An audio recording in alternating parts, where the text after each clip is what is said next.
गर्मी में गरीब बहू के 5 तरह के ठंडे ठंडे चटपटे पानी पूरी। सुबह का वक्त था जहां राधा का पति अपना पुराना टिफिन हाथ में लिए तैयार खड़ा था। अजी सुनते हो, आज थोड़ा संभल कर काम करना। कल कह रहे थे कि ऊंची दीवार पर चढ़ना है। ये टिफिन पकड़ो और दोपहर को समय पर खाना खा लेना। खाली पेट काम मत करना। अरे तुम फिक्र क्यों करती हो राधा, मैं कोई पहली बार थोड़े ना काम पर जा रहा हूँ। तुम बस घर का ध्यान रखना और माँ जी को समय पर पानी पिला देना। आज गर्मी ज्यादा लग रही है। गुड्डू बेटा, देखो पापा काम पर जा रहे हैं, जल्दी से अपने पापा को बाय बाय करो। पापा बाय बाय पापा। गुड्डू अपने नन्हे और लड़खड़ाते हाथों को हवा में लहराता है और अपनी तुतलाती जुबान से पिता को विदा करता है। राधा का पति मुस्कुराते हुए अपनी साइकिल की ओर बढ़ जाता है और राधा उसे दूर तक जाते हुए देखती रहती है। फिर राधा झोपड़ी के अंदर कदम रखती है जहां गर्मी की वजह से हवा भारी हो चुकी है। कोने में एक टूटी हुई खाट पर उसकी सास लेटी हुई होती हैं, जो पंखे से खुद को हवा करने की कोशिश कर रही होती हैं। माँ जी, आप अभी तक उठी नहीं? गुड्डू बेटा, तो अपनी दादी के पास बैठ, मैं अभी बाहर सरकारी नल से पानी लेकर आती हूँ। देर हो गई तो भीड़ बढ़ जाएगी और धूप भी तेज हो जाएगी।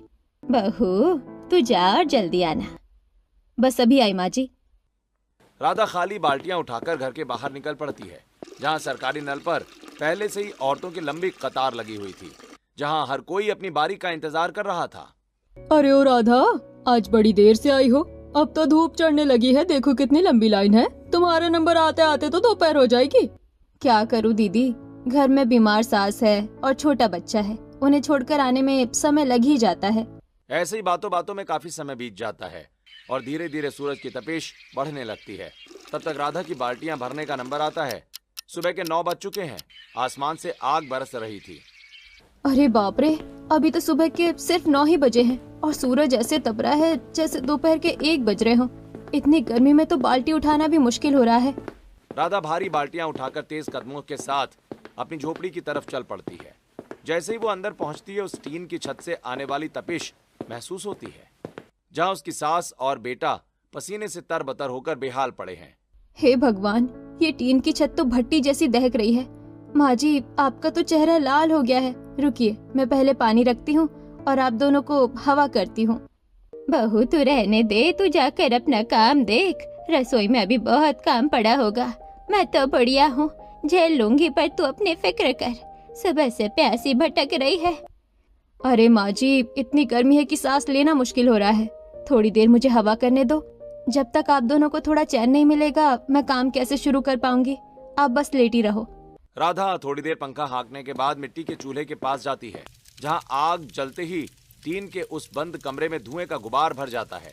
तभी गर्मी और धुएं के बीच वो रोटियां बेलना शुरू करती है। उफ, ये धुआं तो आंखों में मिर्च की तरह लग रहा है, ऊपर से ये आग की तपिश। लेकिन रोटी तो बनानी ही पड़ेगी, वरना गुड्डू और माँ जी क्या खाएंगे। ज्यादा गर्मी की वजह से राधा पसीने से पूरी तरह भीग जाती है, लेकिन वो बार बार चूल्हा छोड़कर अपनी सास के पास जाती है ताकि उन्हें हवा कर सके और पानी पिला सके। अरे बहू, तू पागल हो गई है क्या? तो बार बार यहाँ क्यों आ जाती है? चुपचाप रसोई में जाकर रोटी क्यों नहीं बना लेती? बार बार उठने से तेरा काम और बढ़ जाएगा।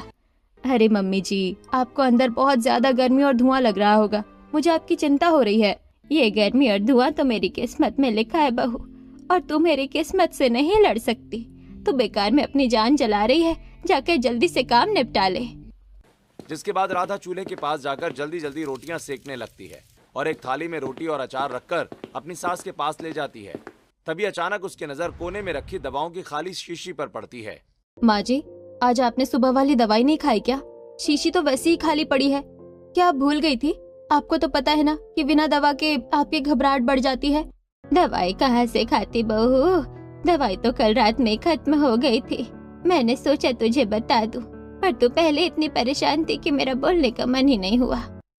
अरे मैं उन्हें सुबह बोलना ही भूल गई कि आते समय शहर से दवाइयाँ लेते आए। अब क्या होगा, शाम तक तो आपकी तबीयत और बिगड़ सकती है। तो छोड़ क्यों नहीं देती मुझे मेरी किस्मत के भरोसे? आखिर कब तक मुझ बढ़िया पर अपने खून पसीने के पैसे फूकती रहेगी? अब तेरा बेटा बड़ा हो रहा है, उसके भविष्य के बारे में भी तो सोच। माँ जी, गुड्डू का भविष्य जो भी होगा देखा जाएगा, लेकिन मैं आपको ऐसे आपकी किस्मत के भरोसे कैसे छोड़ सकती हूँ? अगर उसकी किस्मत में होगा तो वो बड़े स्कूल में पढ़ ही लेगा। मेरी बहू और मेरा बेटा दोनों के दोनों बिल्कुल पागल है। मजबूरिया के लिए तुम दोनों दिन रात इस तपती गर्मी में खुद को जलाते रहते हो। ऐसे ही खाना खाकर राधा अपनी सास के पैर दबाने लगती है और गुड्डू को सुलाने की कोशिश करती है। वहीं दूसरी तरफ शहर की एक कंस्ट्रक्शन साइट पर राधा का पति कड़ी धूप में ईंटें ढो रहा था, जहां दोपहर में लंच के समय भाई आज तो गर्मी ने जान निकाल दी है। पानी भी गर्म उबल रहा है। घर पर राधा और माँ का क्या हाल हो रहा होगा, यही सोचकर मन घबरा रहा है। अरे सही कह रहे हो भाई, हम मजदूरों की जिंदगी तो बस धूप में जलने के लिए बनी है। चलो जल्दी से खाना खा लो, ठेकेदार साहब आ रहे होंगे, काम भी तो पूरा करना है भाई। थोड़ी देर पेड़ की छांव में बैठकर खाना खाकर राधा का पति वापस मजदूरी में जुट जाता है। ऐसे ही शाम होते होते उसका शरीर जवाब देने लगता है, लेकिन वो हिम्मत जुटाकर ठेकेदार के पास पैसे मांगने पहुंचता है। साहब, अगर आज की दिहाड़ी मिल जाती तो बड़ी मेहरबानी होती। माँ की दवाइयाँ कल ही खत्म हो गई हैं और घर के लिए कुछ राशन भी लेना है। बहुत जरूरत है पैसों की। ठीक है, ये लो अपनी दिहाड़ी, पर कल काम पर जल्दी आना। काम बहुत पीछे चल रहा है और मुझे अगले हफ्ते तक ये छत डलवानी है। छुट्टी मत मारना। पैसे लेकर राम खुशी खुशी मेडिकल स्टोर जाता है और माँ की दवाइयाँ खरीदता है। फिर वो किराने की दुकान से कुछ आटा, दाल और अपने बेटे गुड्डू के लिए बिस्किट का एक पैकेट ले लेता है, जिसके बाद वो अपने साथी के साथ घर की ओर निकल रहा होता है। आज मेरा बेटा ये बिस्किट का पैकेट देखकर कितना खुश हो जाएगा। उसकी मुस्कान देखते ही दिन भर की सारी थकान मिट्टी में मिल जाती है। हाँ भाई, हम गरीबों के लिए तो ये छोटी छोटी चीजें ही बड़ी बड़ी खुशियां दे जाती हैं। हमारे लिए तो बच्चों का पेट भरना ही सबसे बड़ा त्योहार है। दोनों सड़क किनारे पैदल चल रहे होते हैं और भविष्य की बातें कर रहे होते हैं। अचानक पीछे से एक तेज रफ्तार कार आती है और उन्हें टक्कर मारती है, जिसके कारण राम जमीन पर गिर जाता है। अरे ये क्या कर दिया, रुको, ए गाड़ी रोको। ओ भाई, तुझे चोट तो नहीं लगी? अरे ये कार वाला तो भाग गया। अरे कितना जालिम इंसान है। इससे पहले कि वो उसे उठा पाता, पीछे से एक और कार आती है। अंधेरे में कार के पहिए सीधे राम के दोनों पैरों के ऊपर से चढ़कर निकल जाते हैं। मेरे पैर, भाई मेरे पैर खत्म हो गए। अरे बचाओ बचाओ, मुझे बहुत दर्द हो रहा है। माँ, राधा, मुझे बचा लो। हे भगवान, ये क्या अनर्थ हो गया? खून तो रुक ही नहीं रहा इसका। कोई मदद करो भाई। तू घबरा मत, मैं तुझे अभी सरकारी अस्पताल ले चलता हूँ। हिम्मत मत हारना मेरे भाई। रवि उसे कंधे पर उठाकर एक ऑटो में डालता है और सरकारी अस्पताल की ओर दौड़ता है। इधर घर पर राधा दरवाजे की दहलीज पर गुड्डू को गोद में लिए टकटकी लगाए रास्ता देख रही है। माँ जी, आज गुड्डू के पापा को बहुत देर हो गई है। सूरज ढल गया, अंधेरा हो गया, पर वो अभी तक नहीं आए। मन बड़ा बेचैन हो रहा है, कहीं कुछ गड़बड़ तो नहीं हो गई। तो चिंता मत कर बहू, शायद काम ज्यादा होगा इसलिए रुक गया होगा, या फिर राशन लेने चला गया होगा, बस आता ही होगा। तभी दूर से रवि अकेला रोता हुआ आता दिखाई देता है। उसके कपड़ों पर खून के धब्बे लगे हुए थे। राधा उसे देखते ही सुन्न पड़ जाती है और दौड़कर उसके पास पहुंचती है। भैया, आप अकेले क्यों आए हैं? गुड्डू के पापा कहाँ रह गए और आपके कपड़ों पर ये खून कैसा है? बताइए ना, वो कहाँ है? चुप क्यों है आप? राधा भाभी, बहुत अनर्थ हो गया। राम का बहुत बड़ा एक्सीडेंट हो गया है। एक तेज कार ने उसे कुचल दिया। वो अभी सरकारी अस्पताल में भर्ती है। हे भगवान, ये क्या कह रहे हैं आप? ये कैसे हो गया? अभी तो वो सुबह भले चंगे काम पर गए थे। माँ जी सुनिए, ये क्या हो गया हमारे साथ? राधा गुड्डू को सास की गोद में डालती है और बदहवास होकर अस्पताल की तरफ भागने लगती है। अस्पताल में पहुंचकर वो अपने पति को बेड पर पड़ा देखती है, जहां उसके दोनों पैर पर पट्टियां बंधी थी। ये क्या हाल बना लिया आपने अपना? मैंने कहा था ना कि संभल कर रहना। ये एक्सीडेंट कैसे हुआ? आप ठीक तो हो जाएंगे ना? बोलिए ना कुछ। राधा, दर्द बहुत हो रहा है। मुझे लगा था मैं घर आकर गुड्डू को बिस्कुट दूंगा, पर देखो मेरी तो किस्मत ही फूट गई। तभी डॉक्टर कमरे में आता है और राधा की ओर देखता है, जहां उसके चेहरे पर चिंता की लकीरें साफ दिखाई दे रही थीं। देखिए, इनका एक्सीडेंट बहुत ही बुरा हुआ है। इनके दोनों पैरों की हड्डियां बुरी तरह टूट चुकी थी, जिन्हें हमने ऑपरेशन करके थोड़ा जोड़ तो दिया है। कुछ दिनों में हड्डियां जुड़ भी जाएंगी। डॉक्टर साहब, फिर तो ये ठीक हो जाएंगे ना? ये फिर से चल पाएंगे? हमारे घर में कमाने वाले ये अकेले ही हैं। अगर ये ठीक नहीं हुए तो हम भूखे मर जाएंगे। बात को समझिए। हड्डियों तक सिग्नल पहुंचाने वाली जो नस होती है वो दब चुकी है। उसे खोलने के लिए एक बहुत बड़ा ऑपरेशन इनका करना पड़ेगा। जिसमें कम से कम लाख रुपए लगेंगे। डॉक्टर साहब, हम मेहनत मजदूरी करने वाले गरीब लोग हैं। हमारे पास तो कल की रोटी के पैसे नहीं होते। हम लाखों रुपए कहाँ से लाएंगे? कोई और रास्ता नहीं है क्या? अगर आप पैसे जमा कर सकें तो हम ऑपरेशन कर देंगे, वरना इन्हें जिंदगी भर अपाहिज बनकर बिस्तर पर ही रहना पड़ेगा। फैसला आपके हाथ में है। ये सुनते ही राधा के पैरों तले जमीन खिसक जाती है। जहाँ कुछ दिनों के बाद राधा अपने पति को डिस्चार्ज करवाकर घर ले जाती है, वहाँ उसके पति के दोनों पैरों में प्लास्टर लगा हुआ होता है और वो पूरी तरह बिस्तर पर निर्भर हो चुका होता है। जहाँ उसकी जेठानी उनकी मदद के लिए घर आए हुए थे। ऐसे ही 4 दिन बीतने के बाद, देख राधा, मैं 2-4 दिन से यहाँ हूँ, रोटियाँ बना रही हूँ, पर अब मुझे भी अपने गांव वापस जाना होगा। मेरा भी तो घर बार है, बच्चे हैं, मैं कब तक यहाँ रुकी रहूंगी? हाँ हाँ बहू, तू जा। तुझे तेरा घर बार बहुत जरूरी है। तूने इतना किया वही बहुत है। अब हम अपनी किस्मत खुद ही झेल लेंगे। तू अपनी चिंता कर। दीदी, अभी इनकी हालत बहुत खराब है। मैं अकेले कैसे सब संभालूंगी? पर आप सही कह रही हैं, आपका भी अपना परिवार है। आप जाइए, मैं देख लूंगी सब। इतना बोलकर जानवी चली जाती है। उसके जाने के बाद धीरे धीरे पड़ोसी भी किनारा करने लगते हैं। कोई पानी लाने से कतराता है तो कोई हाल पूछने भी नहीं आता। राधा अब घर में अकेली संघर्ष करती है। जहां वो सुबह 4 बजे उठती है, अंधेरे में ही राधा बाल्टियां लेकर सरकारी नल पर पहुंचती है, पानी भरकर घर आती है, फिर झाड़ू पोछा करती है और फिर मिट्टी के चूल्हे में रोटियां सेकने लगती है।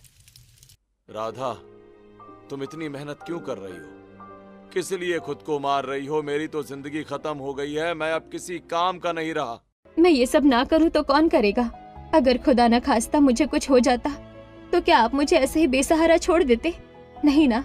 तो फिर ऐसी बातें मत कीजिए। आप चुपचाप ये रोटी खाइए और आपको अभी दवाइयाँ भी खानी है। ऐसे ही दिन बीतते हैं और राधा की जमा पूंजी खत्म होने लगती है। जहां घर का खर्च चलाने और दवाइयों के लिए उसने अपना छोटा सा घर भी गिरवी रख दिया था।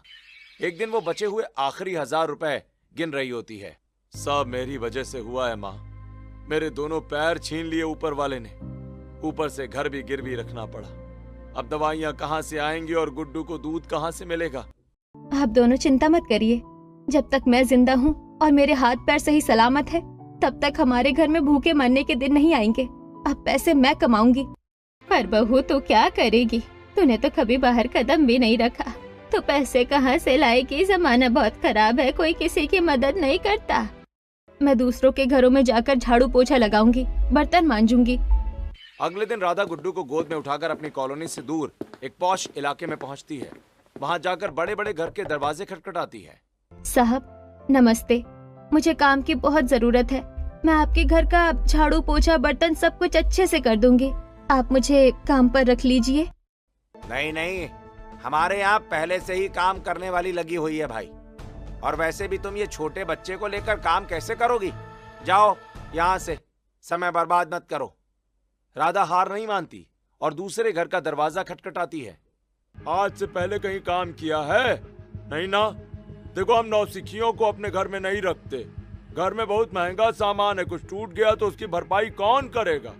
जाओ यहाँ से। साहब, मैं बहुत सावधानी से काम करूंगी। मुझे बस एक मौका दीजिए। मेरे घर में सब बीमार हैं। मुझे पैसों की बहुत सख्त जरूरत है। प्लीज मना मत कीजिए। कहा ना जाओ यहाँ से। तुम अपने बच्चे को संभालोगी या हमारा काम देखोगी? हमें कोई झंझट नहीं चाहिए भाई। अगली गली में जाकर देखो, जाओ। दोपहर की चिलचिलाती धूप में राधा पसीने से लथपथ होकर घर वापस चली आती है, जहाँ वो फिर से उसी धुएं वाली रसोई में खाना बनाने लगती है। अचानक उसकी नजर कोने में रखी पुरानी सिलाई मशीन पर पड़ती है। काम तो मुझे किसी घर में नहीं मिला, सबने मना कर दिया। पर ये सिलाई मशीन माँ जी, मैं इस मशीन को साफ करके सिलाई का काम शुरू करूंगी। शायद इससे कुछ गुजारा हो जाए। ये तो बहुत अच्छा विचार है बहू। तो बचपन में सिलाई सीखती थी ना, पूरे मोहल्ले में बता दे, शायद कोई कपड़े सिलने के लिए दे जाए। कम से कम घर बैठे कुछ तो आएगा। राधा पूरे उत्साह के साथ मशीन साफ करती है और मोहल्ले में खबर फैला देती है। कुछ औरतें मदद के तौर पर अपने ब्लाउज सिलने के लिए दे जाती हैं, लेकिन जैसे ही राधा सिलाई शुरू करती है, मशीन बार बार धागा काटने लगती है। अरे, ये फिर से धागा टूट गया। ये मशीन भी बहुत पुरानी हो चुकी है, इसमें जंग लग गया है। अब मैं सिलाई कैसे पूरी करूंगी? ग्राहक तो कल ही कपड़े लेने आएंगे। गर्मी की वजह से और खराब मशीन के कारण राधा समय पर कपड़े सिल नहीं पाती। 4 दिन बाद जब ग्राहक उसके घर पहुंचते हैं। राधा, मेरा ब्लाउज सिला कि नहीं? 4-5 दिन हो गए तुम्हें कपड़ा दिए हुए, अभी तक तुमने हाथ भी नहीं लगाया। हमें कहीं शादी में जाना है। दीदी बस थोड़ा सा काम बचा है, मशीन बार बार खराब हो रही है, आप कल ले जाना, मैं रात भर जागकर पूरा कर दूंगी, प्लीज थोड़ा सा और इंतजार कर लीजिए। नहीं नहीं, हमें हमारा कपड़ा वापस दे दो, हमें पता था तुमसे नहीं हो पाएगा, हम कहीं और से सिलवा लेंगे, फालतू में हमारा समय खराब किया। औरतें अपने बिना सिले कपड़े छीन कर ले जाती हैं, जहाँ एक बार फिर से राधा का पूरा परिवार निराशा के अंधेरे में डूब जाता है। मैंने सोचा था सिलाई करके 2 वक्त की रोटी कमा लूंगी, लेकिन किस्मत को कुछ और ही मंजूर था। अब तो ये मशीन भी साथ नहीं दे रही और पैसे भी खत्म हो रहे हैं। अब क्या करोगी तुम राधा? हर रास्ता बंद होता जा रहा है, शायद हमारी किस्मत में भूखा मरना ही लिखा है। लगता है अब हमें भीख मांगनी पड़ेगी, और कोई चारा नहीं बचा है बहू। नहीं, मेरे होते हुए मेरा परिवार कभी भीख नहीं मांगेगा। अगर सिलाई नहीं हुई तो क्या हुआ, मैं अब मजदूरी करूंगी, मैं भी उसी साइट पर जाऊंगी जहां आप काम करते थे, मैं ईंट ढोऊंगी। अगली सुबह राधा गुड्डू को लेकर कंस्ट्रक्शन साइट पर पहुंचती है। वो अपने बेटे को एक कपड़े से अपनी पीठ पर कसकर बांध लेती है और मजदूरों की तरह ईंटें उठाना शुरू करती है। बहुत वजन है, पर मुझे ये करना ही होगा। गुड्डू बेटा, तू बस शांत रहना, मम्मी जल्दी से ये काम खत्म कर लेगी, फिर हम खाना खाएंगे। थोड़ी देर के बाद दोपहर की तपती धूप और भारी वजन के कारण राधा का सिर चकराने लगता है। बहुत प्यास लगने की वजह से वो लड़खड़ाकर ठेकेदार के सामने ही बेहोश होकर गिर जाती है। अरे इसे काम पर किसने रखा भाई? हमें यहाँ काम करने वाले चाहिए, ऐसे कमजोर लोग नहीं जो धूप देखते ही चक्कर खाकर गिर जाएं। साहब ये बहुत मजबूर है, इसका पति यही काम करता था जिसका एक्सीडेंट हो गया। इसके घर में खाने को दाना तक नहीं है, इसलिए बेचारी यहाँ आई है, प्लीज इससे मत निकालिए। देखो मैंने कोई समाज सेवा का ठेका नहीं ले रखा है, मुझे काम जल्दी चाहिए और इसके लिए मुझे मजबूत हाथ पैर वाले मजदूर चाहिए। ऐसी कमजोर औरतें यहाँ नहीं चलेंगी, दफा करो इसे यहाँ से। राधा को धक्के देकर साइड से बाहर निकाल दिया जाता है। रोती हुई अपने बेटे को लेकर घर की ओर चल देती है। उसकी पीठ पर बंधा गुड्डू गर्मी से बेहाल होकर रो रहा होता है। जहाँ एक तरफ राधा के पैरों में चप्पल तक नहीं थी, वहीं डामर की सड़क भट्टी की तरह धधक रही थी। वो लड़खड़ाते हुए किसी तरह घर की ओर बढ़ती है। शाम को जब वो उदास बैठी होती है, तब सावित्री को अपनी बड़ी बहू जानवी की याद आती है। बहू, आज जरा अपनी जेठानी को फोन तो लगा, काफी दिन हो गए उससे बात किए हुए, उसके घर का हाल चाल ले लूं, शायद वो हमारी कुछ मदद कर दे। माँ जी, मैंने सुबह भी लगाया था और कल भी, पर वो फोन नहीं उठा रही हैं। लगता है उन्हें समझ आ गया है कि हमारी हालत खराब है और हम मदद मांग सकते हैं। बुरा वक्त आते ही पड़ोसी और रिश्तेदारों ने मुंह फेर लिया। जब भी फोन लगाती हूँ वो काट देती हैं। उन्हें लगता है कि मैं पैसे मांगने के लिए फोन कर रही हूँ। ऐसे ही अगले कुछ दिन और भी मुश्किल भरे बीतते हैं। घर में आटे का आखिरी डिब्बा भी खाली हो चुका होता है। तभी घर के बाहर मकान मालिक आता है, जिसके पास राधा ने घर गिरवी रखा हुआ था। अरे ओ राधा, बाहर निकल, बहुत दिन हो गए तुम्हारे ड्रामा देखते हुए। मुझे मेरा कर्जा वापस चाहिए, वरना आज मैं इस घर में ताला लगा दूंगा और तुम सबको बाहर फेंक दूंगा। साहब, ऐसा अनर्थ मत कीजिए, हम कहाँ जाएंगे? मेरे पति चल नहीं सकते, सास बीमार है, हमें बस कुछ दिनों का समय और दे दीजिए, मैं कोई काम ढूंढ रही हूँ। देखो राधा, मैं भी कोई जल्लाद नहीं हूँ, पर मेरा भी तो अपना खर्च है ना। चलो ठीक है, सिर्फ कुछ दिनों का समय और दे रहा हूँ, क्योंकि अब इस घर का भगवान ही मालिक है। मकान मालिक बड़बड़ाता हुआ चला जाता है। राधा सिर पकड़कर दहलीज पर बैठ जाती है। तभी गली से एक पानी पूरी वाले की आवाज आती है। चटपटे गोलगप्पे, पानी बताशे ले लो। उसे देखकर सावित्री राधा से कहती है, बहू तू एक काम क्यों नहीं करती? तू कब तक दूसरों के आगे हाथ फैलाएगी? तू खुद का कोई काम शुरू कर दे। कौन सा काम माँ जी? मेरे पास तो फूटी कौड़ी भी नहीं बची है, और मैं क्या कर सकती हूँ? तो ये पानी पूरी बेचने का काम शुरू कर दे। मेरे मायके में चाट का ही काम होता था, मुझे मसालों की बहुत अच्छी समझ है। तो ठेला लगा, मैं घर पर मसाला बना दूंगी। नहीं माँ जी, मैं ये काम नहीं करूँगी। भला गैर मर्दों की भीड़ के बीच में अकेले कैसे खड़ी रहूंगी? देख बहू, जब पेट में दाना नहीं होता तो ये इज्जत तुझे रोटी नहीं खिलाएगी। नहीं माँ जी, मैं कोई और काम ढूंढ लूंगी। राधा फिर से काम की तलाश में निकलती है। हर जगह से उसे दुत्कार ही मिलती है। शाम को जब वो खाली हाथ घर लौटती है, तब घर में गुड्डू भूख से बिलख रहा होता है। ऐसे ही अगले दिन सुबह के 10 बज रहे होते हैं और राधा फिर से सिर पकड़कर बैठी हुई होती है। देख बहू, तेरा बेटा भूख से निढाल हो रहा है, दवाइयाँ खत्म है, अगर परिवार ही नहीं बचेगा तो तेरी इज्जत किस काम की? आप सही कह रही है माँ जी, मैं हार गई। अपनी इज्जत बचाने के चक्कर में मैं अपने बच्चे को भूखा मार रही हूँ। मैं तैयार हूँ, मैं पानी पूरी बेचूंगी, पर हमारे पास तो सामान खरीदने के पैसे भी नहीं है। तू घबरा मत, ये देख मेरे पास ये चांदी की एक छोटी चूड़ी बची है। इस समय चांदी महंगी है, तू जा और सुनार के पास इन्हें गिरवी रख दे। नहीं माँ जी, ये तो आपकी आखिरी निशानी है, मैं इसे नहीं बेच सकती। तभी राधा अपने पैरों की तरफ देखकर, ऐसा करती हूँ, मैं अपनी इन पायलों को गिरवी रख देती हूँ। राधा तुरंत सुनार के पास जाकर जेवर गिरवी रख देती है और कुछ पैसे लेकर सबसे पहले एक पुराना हाथ ठेला खरीदती है और उसे खींचकर घर लाती है। माँ जी, ठेला तो मैं ले आई हूँ। हाँ बहू, ये तो बहुत अच्छा है। तभी गली में एक मटके वाले को आता देख, जा उस मटके वाले को रोक और एक बड़ा सा मिट्टी का घड़ा ले आ। मिट्टी के घड़े में पानी ज्यादा ठंडा और स्वादिष्ट रहता है। राधा मटके वाले के पास जाकर मटका खरीदती है। उसकी सास घर के पुराने पीतल के बर्तनों को बाहर निकालती हैं जो धूल खा रहे थे। बहू, तो इन पुराने बर्तनों को राख से रगड़कर चमका दे, ये बिल्कुल नए जैसे लगेंगे। तब तक मैं मसालों की तैयारी करती हूँ। राधा सारे बर्तन राख से मलने लगती है। तभी सावित्री, अब जा बाजार से लहसुन, बेसन, मैदा और रवा लेकर आ। राधा बाजार जाती है और सामान लेकर आती है। घर में पहली बार मसालों की खुशबू महक रही होती है। सावित्री बड़े ही जतन से पुदीना, धनिया और मिर्च कूटकर मसाला तैयार करती है। तो वहीं राधा मैदा और रवा का आटा लगाकर उसकी फुल्की तैयार करती है। थोड़ी देर के बाद पानी पूरी बनकर तैयार हो जाती है और फिर ठेला लेकर निकलने की तैयारी करती है। फिर राधा पास की दुकान से थोड़ी बर्फ मांग कर लाती है और उसे भी मटके में डाल देती है। ऐसे ही दोपहर की कड़ी धूप में राधा ठेले पर मटका रख देती है जिसे उसने गीले बोरे से ढक दिया था ताकि बर्फ जल्दी ना पिघले। वहीं राधा जोर जोर से चिल्लाते हुए जलती सड़क पर अपना ठेला खींच रही होती है। पानी बताशे, गर्मी में ठंडे ठंडे पानी बताशे, आइए भाई साहब, ठंडी चटपटी पानी पूरी खाइए। लेकिन कोई उसकी तरफ नहीं देखता। लोग उसे एक अजीब नजर से देखते हैं और आगे बढ़ जाते हैं। पूरा दिन बीत जाता है पर एक भी ग्राहक नहीं आता। शाम को राधा थकी हारी घर लौटती है। माँ जी, आज 1 रुपए की भी बिक्री नहीं हुई।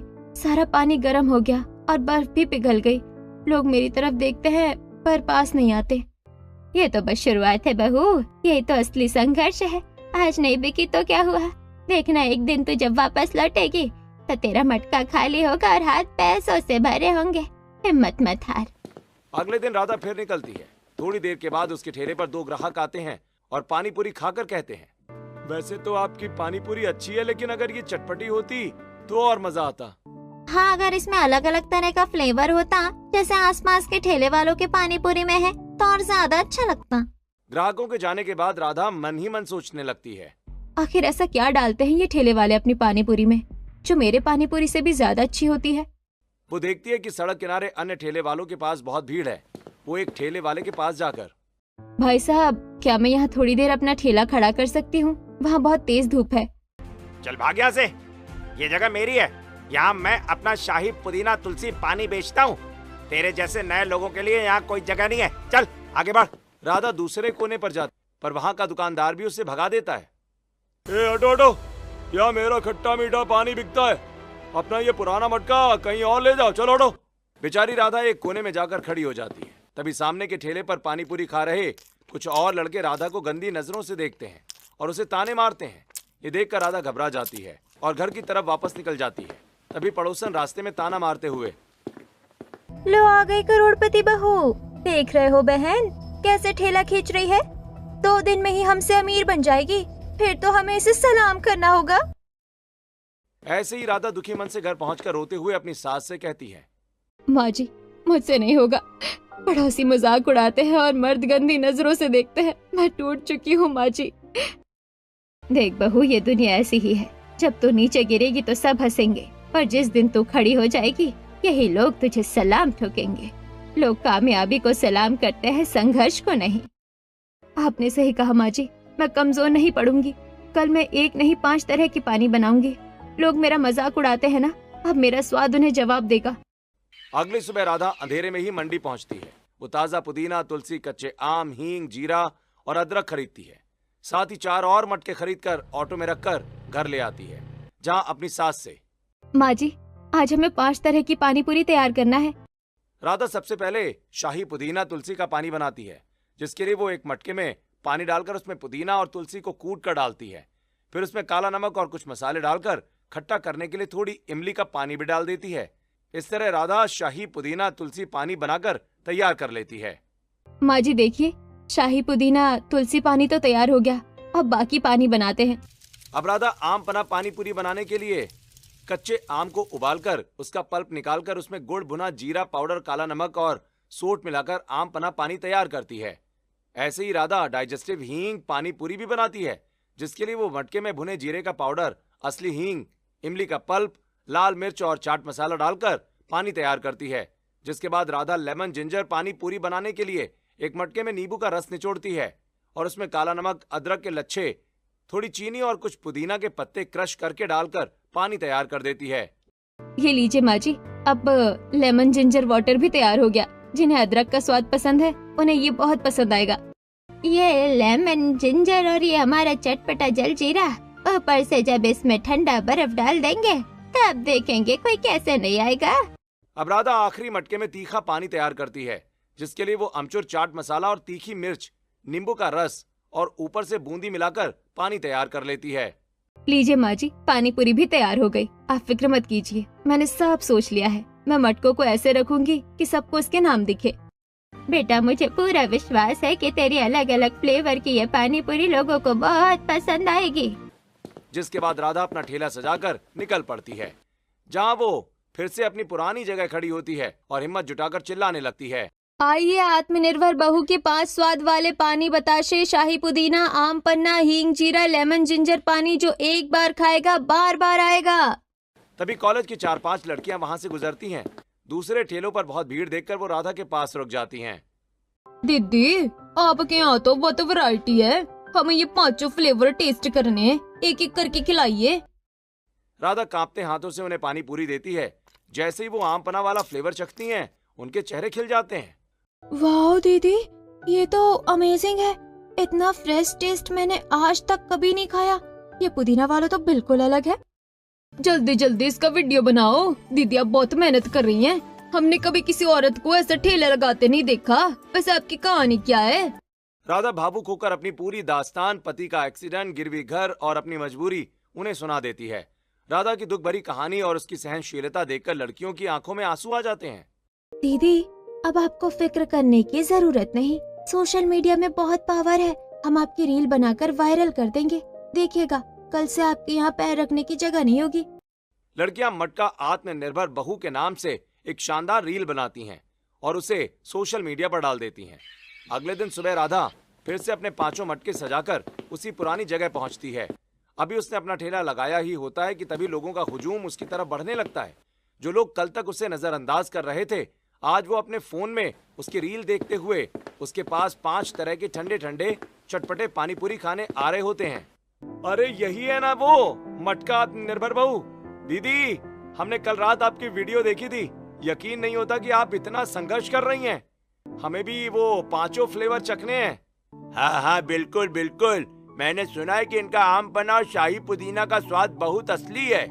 दीदी, हमारे लिए भी 2 प्लेट लगा दीजिए। बिल्कुल ठंडा पानी डालना। बस अभी देती हूँ भैया। ये लीजिए शाही पुदीना और ये तीखा हींग जीरा। पानी बिल्कुल ठंडा है। मटके की तासीर ही ऐसी होती है। देखते ही देखते राधा के ठेले पर इतनी भीड़ लग जाती है कि वो पानी पूरी खिलाते खिलाते थकने लगती है। जो पुरुष कल तक उस पर ताने कस रहे थे, आज वो चुपचाप लाइन में खड़े होकर अपनी बारी का इंतजार कर रहे थे। वहीं पास के ठेले वाले ईर्ष्या और हैरानी से उसे देख रहे होते हैं। शाम होने से पहले ही राधा के 5 मटके खाली हो जाते हैं। उसकी पूरियां खत्म हो चुकी हैं। वो गर्व के साथ अपना खाली ठेला खींचकर घर वापस आती है। मोहल्ले की वही औरतें जो ताना मारती थीं, आज चकित होकर उसे देख रही थीं। जहां घर पहुंचकर राधा, माँ जी देखिए, आज मेरा सारा सामान खत्म हो गया। लोगों को मेरे 5 फ्लेवर बहुत पसंद आए। आज कमाई भी बहुत अच्छी हुई है। मैंने कहा था ना बहू, संघर्ष तेरा था, इसीलिए कामयाबी भी तेरी होगी। ये देख, तेरी सफलता ने उन लोगों के मुंह बंद कर दिए जो कल तक तुझे नीचा दिखा रहे थे। धीरे धीरे दिन बीतते हैं और राधा के घर के हालात सुधरने लगते हैं। अब उसके पास इतने पैसे आने लगे कि वो घर की जरूरतों को पूरा कर सके। एक दोपहर वो बाजार से एक बड़ा सा डिब्बा लेकर घर पहुंचती है। माँ जी, गुड्डू के पापा, देखिए मैं क्या लाई हूँ। इस टीन की छत में आप दोनों का बुरा हाल होता था। अब आपको इस गर्मी में रहने की कोई जरूरत नहीं है। अरे ये तो कूलर है राधा, पर इसके लिए तो बहुत पैसे लगे होंगे। तुमने इतनी जल्दी इतने पैसे कैसे जोड़ लिए? सब ऊपर वाले की कृपा है और माँ जी के मसालों का जादू है।